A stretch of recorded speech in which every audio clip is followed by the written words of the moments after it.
Panginoon si Adan. Naalala niyo ba kung paano ginawa si Adan? Sa lesson natin. Siya ay ginawa sa lupa. Tapos ano ginawa ng Panginoon? Hinipan. Siya ang nagbigay Buhay. Nakikita niya na siya ay nagbibigay pa rin sa isang tao na magtitiwala sa kanya. Sabi niya, karoon ka ng buhay. Okay? Siya lang ang buhay. Now, kasi sa mundo natin, malamang naririnig na natin ito. Lalo na siguro sa dalawang nasa lilig ko. Yung you only live once. Narinig niyo na ba yan? YOLO. YOLO. Okay? Na yung YOLO na yun, ibig sabihin, basta gawin mo lang lahat ng gusto mong gawin. You only live once. Sa akin yun, mamatay ka na. Okay? Masasabi nila yung buhay natin, ang tunay na meaning ng buhay ito. Kung natunda ka na, inaitayo kang ganitong bahay, may sasakyan kang ganito, successful ka. Pero hindi yun ang tunay na meaning ng buhay. Okay? Ang tunay na ibig sabihin is, Jesus brings us life na hindi nanggagaling sa mga temporal na bagay. Okay? Ilang beses na kayo nagpalit po ng cellphone? Ilang beses na ba? Marami na. 5. Si Nanay Lita, 5. Dami na. Okay? Nung isang beses na bumili kayo ng cellphone, ang saya-saya niyo ba?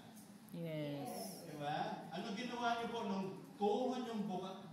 Saktong pagbukas niyo ng box, nakita niyo yung cellphone niyo. Ang unang ginawa niyo? Nag-selfie. Nag-selfie! Ano ba? Nag-download ng Facebook. Tumawa. Ano ba? Ingin pa ba sa inyo? Ewan ko ingin ba sa inyo ba napuyat? Yes. Nag-enjoy. Diba? Na yung cellphone na yun, nasa na yung unang cellphone na yun? Wala na. Tapos bumili kayo ng bagong cellphone. Tapos, ano ulit ginawa nyo? Nag-selfie. Selfie na naman. Nag-download ng Facebook. In-enjoy ulit. Nasa na yung pangalawang cellphone ngayon? Wala na. Pinamigay na. Pinamimigay. Lapit po kayo kay Nanay Beth. Okay. Kasi yun ang point. Lahat ng mga bagay dito ay temporal na. Hindi siya tumatagal. Okay? Alam ko, nauunawaan niyo ito. Kahit ang kalusugan natin, ang kalakasan natin, ay temporal lang. Yung dati na mga buhok natin na talagang itim na itim yan. Ngayon, pula na. Ay meron ng ganyan. Yellow na. Diba? Highlights. Highlights. Yung iba naman daw ay yung iba sobra talagang ang kapal-kapal. Long hair pa. Ngayon kapag tumama sa araw, makikita mo yung Highlights. kasi lahat ng bagay ay temporal.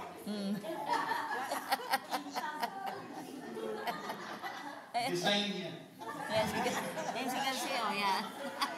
Ayan. Siya po ang nagbibigay ng liwanag sa atin. Ay, balik tayo. So, sabi ni Jesus, I am the life. Yung sabi niya yung life na yun, hindi siya temporal. Ang kaligayahan ay binibigay niya, hindi nanggagaling sa temporal na bagay.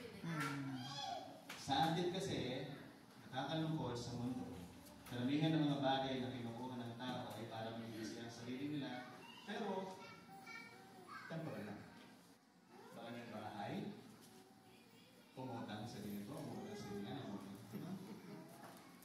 yung bahay, ang dami ng sira-sira, hindi pa tapos ang utang. Diba?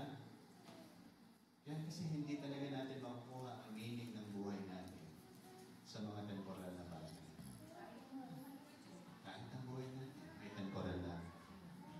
Kaya nga, di ba, nagsimula ang Bible study nito, saan tayo nakikita-kita sa patay. Kasi temporal lang ang buhay natin sa mundo. Okay?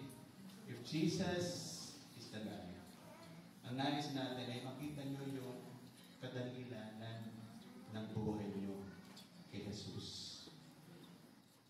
Huwag lang Yung parang nabubuhay ka lang, tapos yun na. Gising ako sa umaga, kain, trabaho, tulog, gising ulit sa umaga.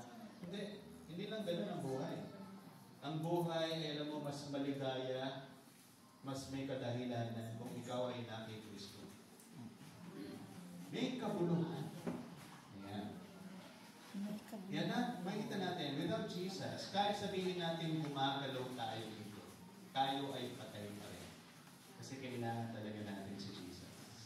And sabi niya, panghuli, sabi niya, I am the way, I am the, may huli pa siyang sinabi. No one can come. Walang ibang makakapasok po dito. Ito mo yun? Yan, walang makakapasok sa kaharian ng Panginoon maliban kapag siya dumaan sa akin. Ang sabi niya dito sa English, no one can come to the Father except through Him.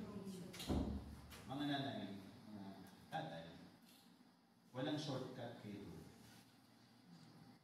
Hindi pwede sa mga apps, hindi pwede sa relihiyon, hindi pwede sa tradisyon, hindi pwede sa mabubuting Lord. Ang tanging kailangan natin para tayo may ligtas ay si Jesus lang. Si Jesus lang ang magpo-connect sa atin tunay sa Panginoon. Hindi siya ang isa sa mga daan. Siya ang natatanging daan na magpo-connect sa atin sa Panginoon. Kasi ano bang kasinungalingan na ginagawa ng mundo sa atin? Katulad ng sinabi kanina, di ba? Lahat naman ng religion papunta kay Lord yan. Yeah. At isa pang bagay na kasinungalingan na sinasabi ng mundo, lahat ng mabubuting tao pupunta sa Lord. Hindi. Okay? Hindi naman sinabi lahat ng masasamang tao pupunta kay Lord. Okay? Pero in reality kasi lahat tayo masama. Okay? At ang tao maliligtas lang ay ang isang tao ipinagkatiwala niya ang kanyang buhay kay Jesus. The truth, the way, the life. You can never earn your way papunta sa Panginoon sa mga bagay na kaya mong ginagawa. Hindi. Kung hindi sa pagkakatiwala mo, pinagkakatiwala mo ang buhay mo. Ang langit po ay hindi reward sa mga mababait na tao. Isa nga namin naririnig ako kanta, sabi, ang bait mo naman, sana kunin ka na ni Lord. Naririnig niyo ba yung kanta? Yes, sir. Okay, meron naman sa Facebook, parang ganito, makikita mo, nag-post siya ng isang nakakatawa, tapos sasabihin niya, minus points ka sa langit kapag tumawa ka dito. Nakita niyo yan? In reality, walang minus points sa langit kasi lahat tayo hindi talaga makakapasok sa langit. Sinasabi rin minsan pag sobrang bait na sila, makatapos ka na sa langit. Yun, baka naman sa langit. Bumangga sa kisame ng langit. Yeah. Pero hindi sa mga bagay na gagawin ko. Ang tunay na kaligtasan na pwede na panghawakan ay kung ipagkakatiwala niyo yung buhay niyo kay Kristo. Tandaan niyo, you are designed for a connection. And yung connection na yun ay sa Panginoon. Habang wala yung connection na yun sa Panginoon, yung buhay parang kulang na kulang talaga. And because of sin, lahat tayo nagkasala, na-disconnect tayo sa Panginoon. And Jesus came para i-reconnect tayo sa Panginoon. Ngayon, ini-invite niya tayo pa rin. Sinasabi niya, I am the way. I am the truth. I am the life. No one can come to the Father except through me. Gusto mong lumapit sa Panginoon, sa akin lang. Ito yung isang bagay na gusto ko kong pilisin. Kasi, hindi lang po tayo nandito para mag-aral. Which is maganda naman tayo na mag-aral ng salita ng Panginoon. Napaka-importante. Pero ang tunay na nais ko, bawat isa sa atin, ay tunay na magkaroon ng personal na relasyon sa Panginoon. Hindi kilala natin siya bilang Panginoon, Hari, tagapagligtas ng buhay natin.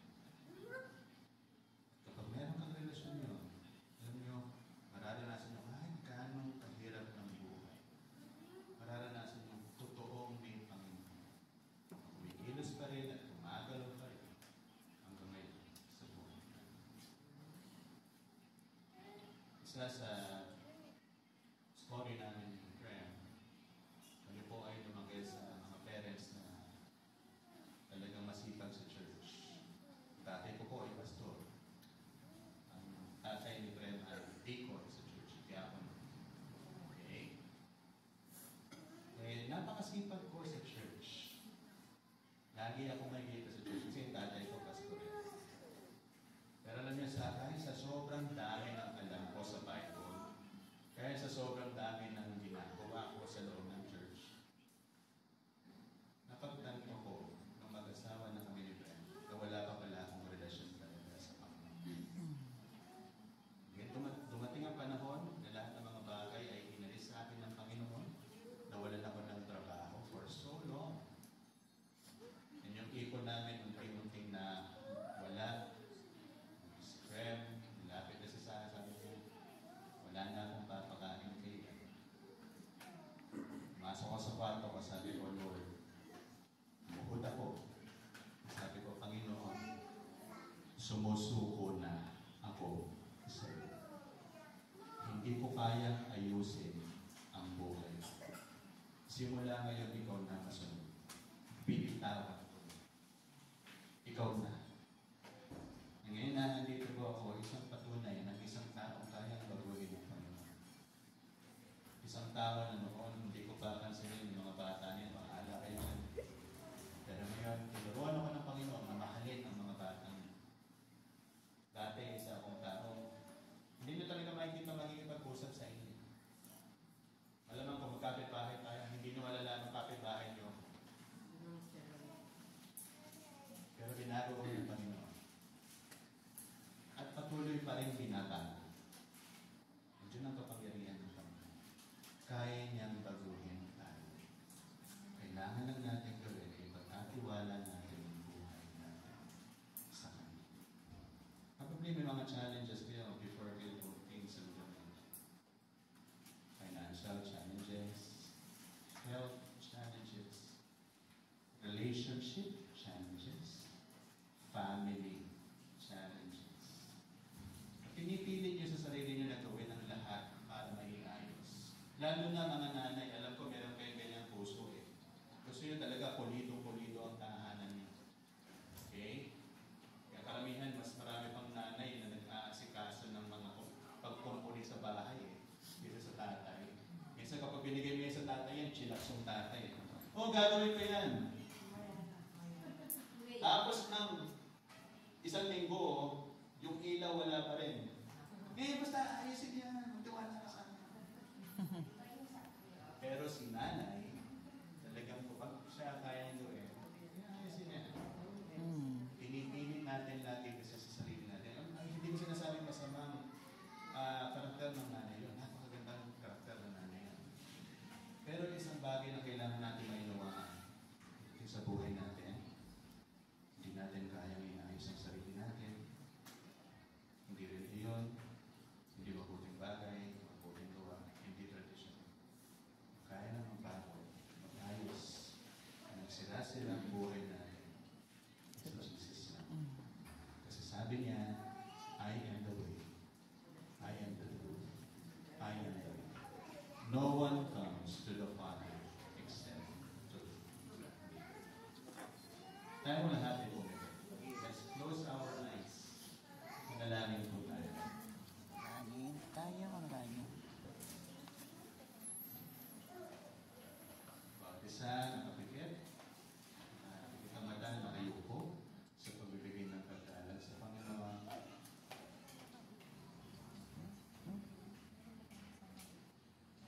Habang ang mga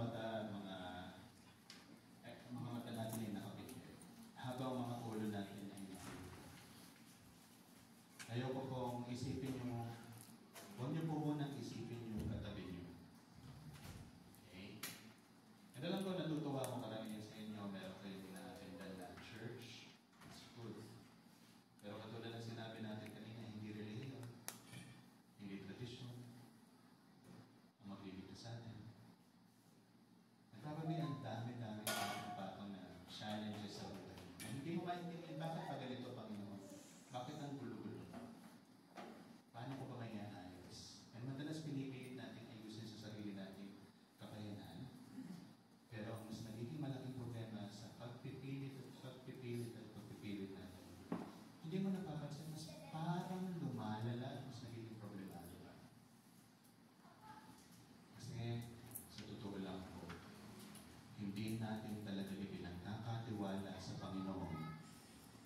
kasi ito, it's a great time to go back. Sinabi lang naman ni Jesus, come, I am the way, I am the truth, I am the life. And He is offering Himself to you. Sinasabi niya, anak, hindi mo talaga kaya mag-isa, kailangan mo. Hindi mo kayang ayusin ang buhay mo, ako lang mag-aayos eh. Hindi mo kayang ayusin yung pag-uugali mo, ako lang talaga mag-aayos eh. Hindi mo kayang ayusin ang asawa mo, hindi ikaw ang naglikha sa kanya. Ako naglikha siya sa asawa mo, ako ang kayang mag-aayos.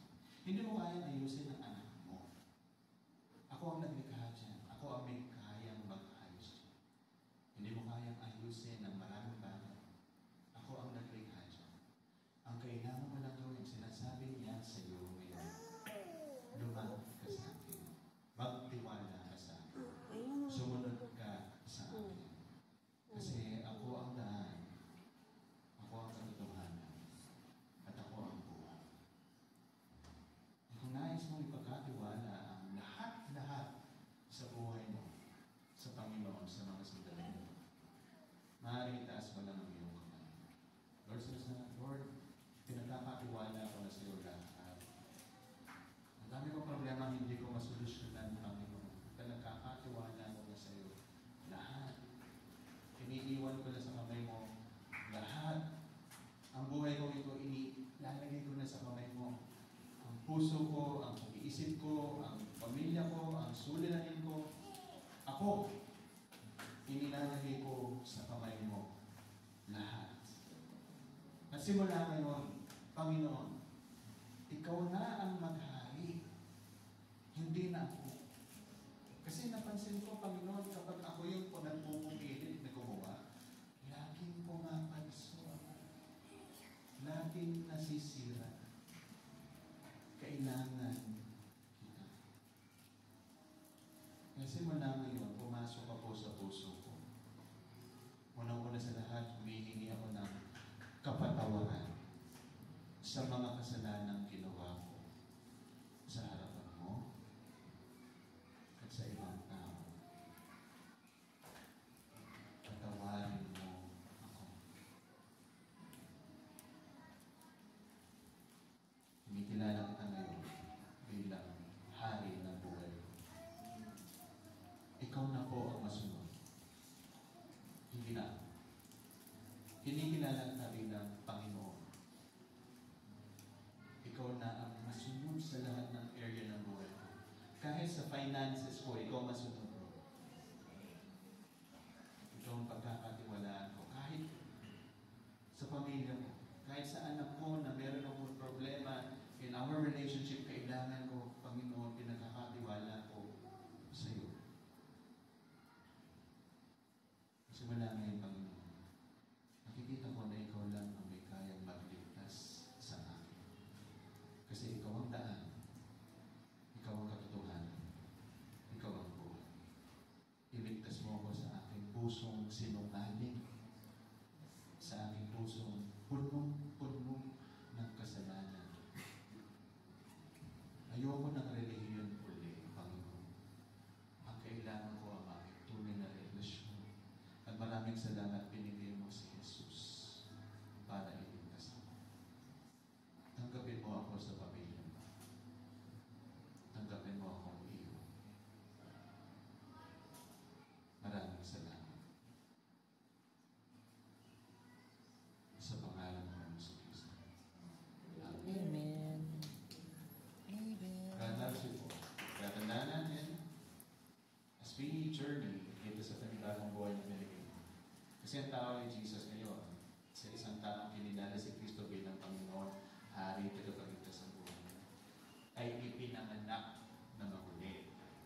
Kung ikaw ay ipinanganak na maguli, kailangan mo ng pag-aalaga. Sino mag-aalaga sa iyo? Dito, ini-invite namin kayo na sumama sa pag-aaral mo ng salita ng Panginoon para kayo'y makakain ng pagkain na kailangan nyo para kayo lumago sa inyong buhay spiritual. Actually, dito po sa hindi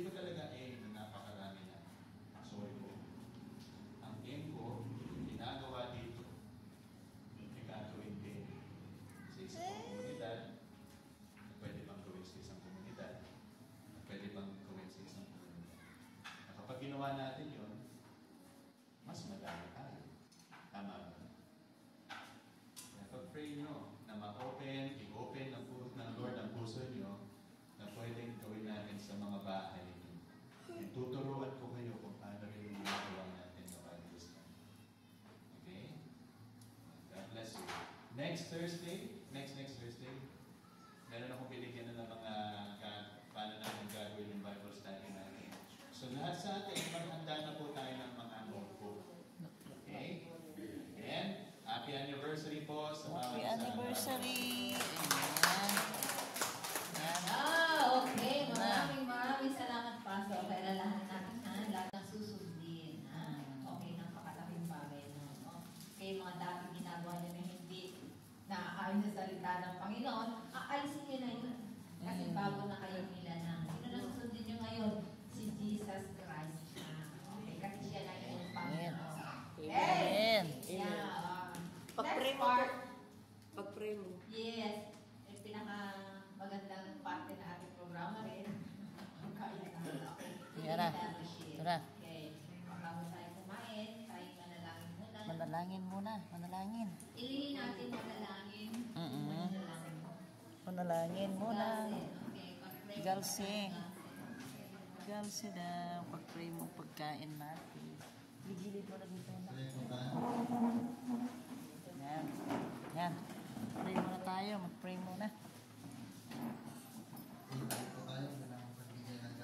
Yan. Pray muna. Lord God, salamat po sa magandang araw na ito, mahalagang araw na ito para sa amin. Sa adult class, sa grupong ito. Lord, nakikita po namin at nararamdaman po namin yung pagmamahal niyo sa bawat isa at sa grupong ito. Salamat Lord sa lahat ng mensahe na aming natutunan na alam po namin ay nanggagaling lamang po sa inyo. Salamat Lord sa mga kamay na prepare ng pagkain ngayon. Salamat po sa mga ito dahil ito'y magiging kalakasan sa aming katawan. Excuse me. Salamat Lord sa mga biyaya sa mga naghanda nito, nagdala nito. Bless them more, God. Thank you Lord sa lahat-lahat. Binabalik namin ang lahat ng papulit pagsama sa pangalan ng Jesus. Amen. Amen. Ayan. Happy anniversary. Okay, paalala lang po sa November, pangalawang Huwebes po sa November. Yan. Puro uwi tayo dito, magkita-kita Oh, ulit may tayo. more study. Ayan. Ito na. Ha? Oh. Bubuksan na natin ang mga... Okay, yan. Ayan Meron na. tayong bonus pa rin. Yan Makakatik tayo ng special song. Yan na.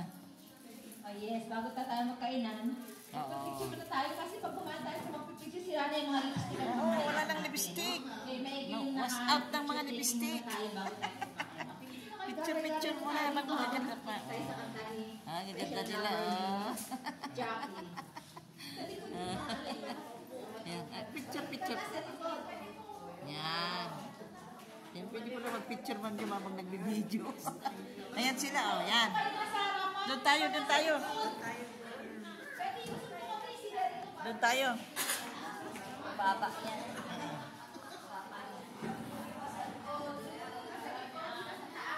Yan. Kuya. Kuya, pag nandun na kami, picturean mo mga kayo. Pindutin mo na kayo, kuya. Yan. Diba? Pag nandun na kami, pindutin mo lang sa kuya. Okay. Yan, dito na tayo.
Smile.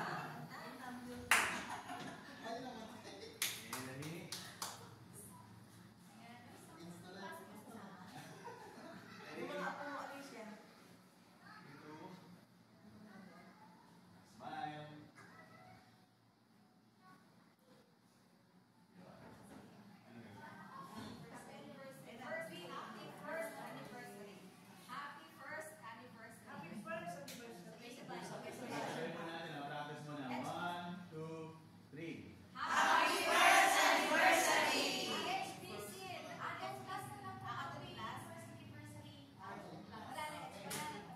Ready, isa pa. 1, 2, 3.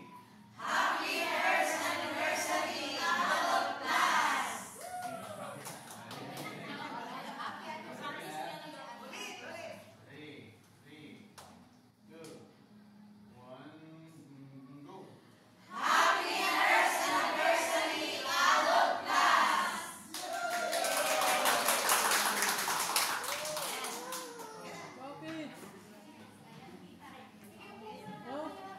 go. Thank you, kuya. Bakit masakit ang ipin niya? Sinulid ko ama. Masakit ang ipin niya. Wala ba siyang iniinom? Masakit ang ipin niya. Masakit ang ipin daw. Ay, wala ba siyang iniinom? Sumakit ang ipin. Papabunot mo na.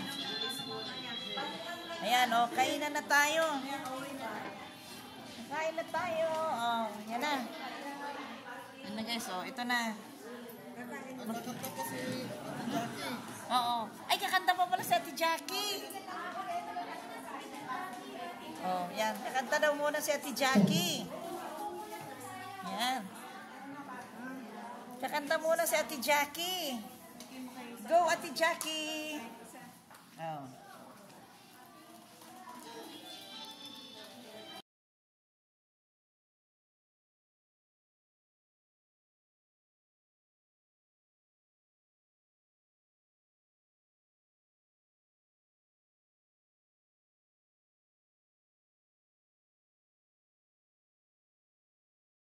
Yan. While the world is upon me, they struggle alone. They say I'm Wow, galing niya. but they are so right in my heart. Happy anniversary, Adult Plus. How is they could see. Yan. Thank you, Lord, for your blessings on me. Yan. Tutok sa'yo, ate. There's a roof above me, a good place to sleep. There's food on my table and shoes on my feet. You gave me a love, Lord, and a fine family. Thank you, Lord, for your blessings on me. Lord, I know I'm not wealthy, and the rest of Jackie. you. Yes. I don't have much money, but Lord, I have you, and that's all that matters. Through the world may not see. Thank you, Lord, for your blessings on me. There's a roof above me, a good place to sleep. There's a food on my table and shoes on my feet. You gave me a love, Lord, and a fine family. Masakit pa yung ngipin niya, ate. Masakit pa yung ngipin niya. Ano rin, mabunot mo na. Oo, ganda na.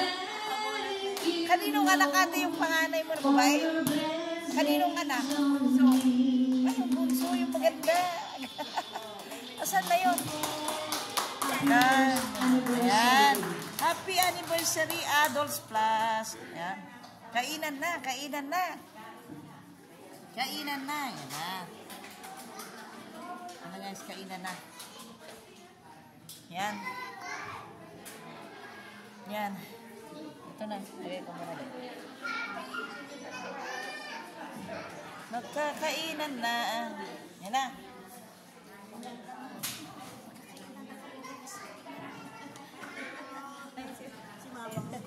Ayan.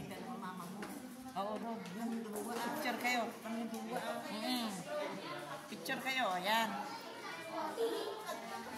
Ayan. Ayan. Ito, ilalabas na namin kay Mang Choma. Yung ginawa namin. Buko pala. Ito. Ito. Picture, picture. Dalawa. Mag-picture pa sila. Ayan. Ayan na guys. Nilalabas na ni Mang Choma yung kanyang ginawang napakasarap na buko pandan. Yan na. Dito kayo kumuha ng buko pandan sa table. Ayan. Ayan. Ayan, ang masarap na buko pandan. Ayan, kumana na kayo. Kumana na. Ipansin mo dyan. Ayan.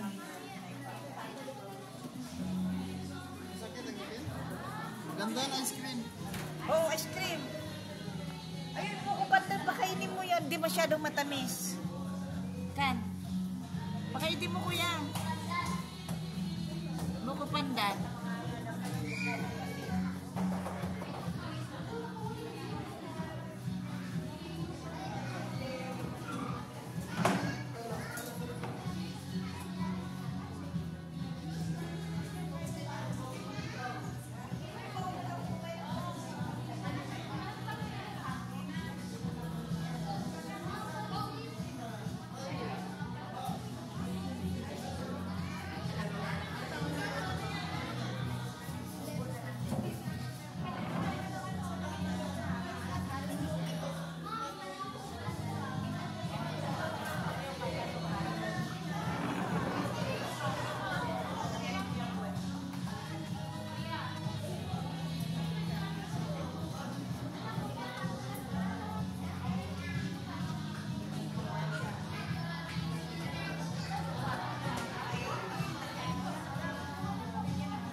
Kainan ka.